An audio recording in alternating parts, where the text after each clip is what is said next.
So when final whistle went, the Whitby media guy came up to me and said, how did you not win that? How did we not win that? I want you to give me some answers to him tonight. Nathan, the manager, is really complimentary again, as the Youngster manager was.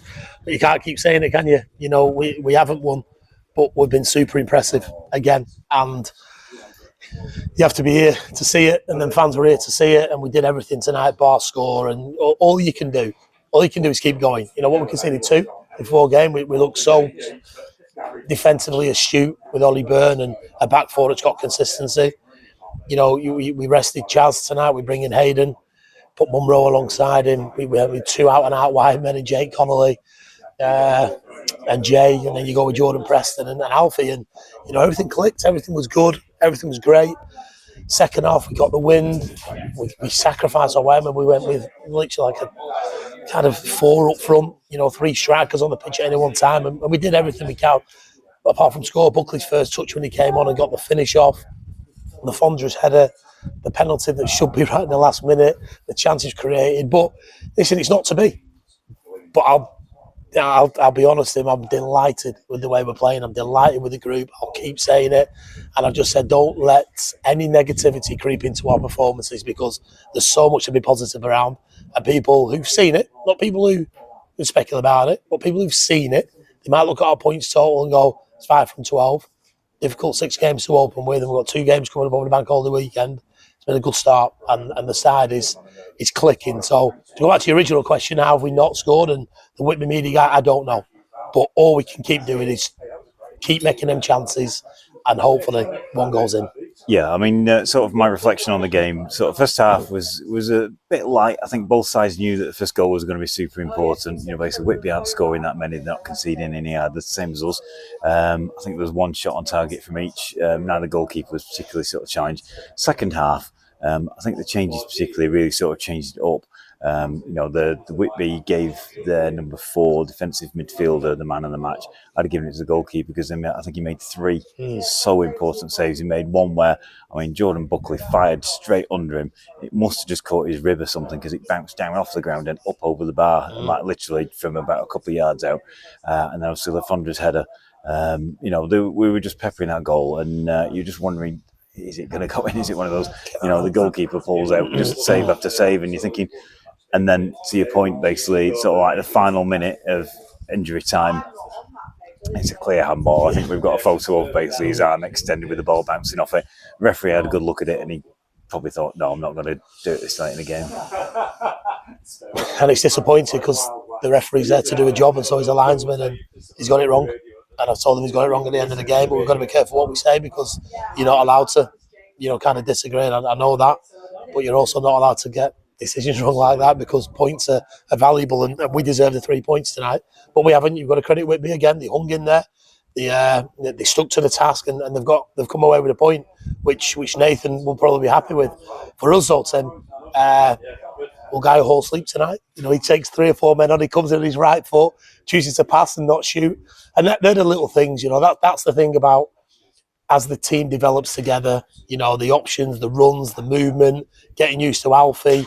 When we throw 3 strikers on second half, but we did everything we could do. And that's the play. We haven't come here and scraped a point and not played. The first half was tremendously difficult with the wind, and I thought we managed that situation really well. I thought second half, our build-up play, some of our movement, our diagonal balls were great. Could we work on our final delivery? Yeah. Could we work on going cold in the box? Yeah. Everything that I've said in the first 4 games, really, and we can't keep saying it. You only have to see the score lines tonight, that one team's going to score 8 goals, and probably everything they've hit's gone in. And I'm not saying we're going to score 8, Tim, but what I can say is that once 1 goes in, the relationships develop, and maybe the goals go in. But what I am more delighted than anything is that defensive performance. Ollie Byrne, colossal behind the back 4, who's generating that consistency now. Charlie Ennis rested tonight. Hayden Lindley come in. It's great. And we just got on the front foot, didn't we? And we're going away from here delighted with a point, because you get your away points, but also kicking ourselves that we haven't got more points tonight, and maybe more points on the board. But we're only 4 games in. and we're playing well. And the fans behind me tonight know how well we've played. And there's a couple of people behind there that in the past have been moaning, rightly so when we haven't done well. They've all gone away tonight saying really positive things, and that's all we can do as a group. I look forward now to the bank holiday weekend. 2 more massive fixtures in Guiseley and Ashton, but we're not going there looking for a performance. We're probably going there looking to build on our positive performances, and hopefully, the more we work on the training ground, the more the opportunities will come. Yeah, I mean, I think sort of just, it's one of the truisms of football, basically. If you're not scoring, make sure you're not conceding. And, we look really solid, that back four, basically, I think obviously sort of communication, he's very quick distribution, basically. He's always out there, basically, not looking to sort of pass it sideways, but he's putting it into sort of like into the wings and sort of giving the wingers something to run onto. Obviously, the Hayden offering those legs, particularly in front of the back four, is sort of really sort of like shielding it. I can't think of, apart from one shot in the first half where he had to save well, about sort of 10 minutes in. I think he actually had that much to do. He hasn't, but what he's done really well, hasn't he? Like you said, he kicks, he talks, he organises, he's a voice in the dressing room, he's got an experience, he's forever onto his back four, but they're developing a really nice relationship. But I say, it's not just the defence there, it's the defence at the top end of the pitch. And when you look at Data and Pods, by the way, Alfie puts in the work to prevent the back four from being able to pick them passes, linking into midfield, how we narrow off our shape without the ball, it helps the back five. And then going forward, we're creating the opportunities. And Deck Evans helped the attacking line when he got one on Saturday. Tonight, we couldn't get one. But the lads know. The lads know. And I started off the interview by saying we can't let any negativity come into that dressing room, because they're playing really, really well and we're creating lots of chances. And, in another season, you could. I'm not saying we will. You could have had 12. We could have had 10. But we haven't. We've got 5. But we're playing well and we're developing as a squad. And that's what I'm really happy about. And, that's my message just been in there. Brian Richardson said that's exactly the right message to give to the squad. It absolutely is. There's no disappointment in terms of the performance levels. We're all disappointed we haven't managed to score. But the lads are doing really, really well. And, long may they continue to work together and foster this relationship that they've got together. So, I'll finish the interview, Tim, by just everyone does keep believing, and they are doing. And I'm hoping that, when it clicks, it really does click. And, that's all we can ask for. Yeah, and a big shout out to obviously the FC travelling contingent. Made themselves heard as usual.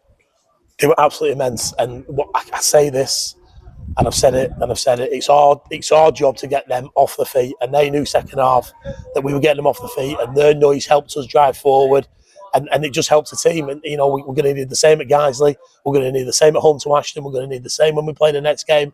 It's our job to get them off the feet, and at times when we need that 12th man, they're always there. And tonight, they were absolutely fantastic. They really were, and they've gone away from here saying what I've said. Have we not won? But we haven't. But we've got people going away from here going, have we not won? But we've played really well. We've just got to keep these positive performances going, Tim. And then when it turns. And who knows, in a month or two, we may be looking back on this saying what a great start it was, or we may not. But, for me, Tim, it's all positive. It's all positive. We knew we had a point total in the first 6 games. We knew we were given a really raw deal, with the fixtures and our away fixtures we were going to go. But there's no disappointment from me. They've done really well tonight. Yeah, I mean, just to finish, obviously we've got a couple of big games with Guiseley and Ashton, but you look up and down the league every game. I mean, it's probably one of the most competitive NPLs I think there's ever been, basically, because you've seen the teams that are coming in like Stockton and Heaven, not just coming to make up numbers or establish themselves, but basically winning games. I probably sound like I keep saying this, but the NPL league is just getting stronger and stronger and stronger. Perch and Ilkeston, who's played Premier League football, Alam Lafondra, FC United, who's played Premier League football, the lads that are opting to come out of National League North to play in the NPL because of the power that's in this league now. You mentioned Stockton, Heaven, you look right across the league, it's, you only have to look at the results. I know there's one game tonight that may not look like that, but there's always that freak result. This is a strong league, and you've always got to be on your mettle. You've got to take your opportunities when they arise. You've also got to keep it out at that end, and, we're doing half of it in a minute. We've got to do the other half. But, we know we're going into the weekend. We know there's, with 2 of our rivals in Guiseley and Ashton. But our managers will do the homework. I'll do my homework. Our team will do our homework. People will be talking that FC United are playing well, but they're not scoring.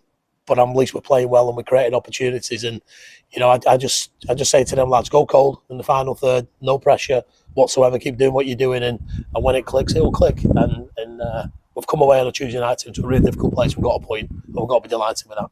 Okay, well, very quickly, we're rolling to 2 games in 3 days. So see you guys on Saturday. See everyone for the bank holiday weekend. All right, thanks, Tim.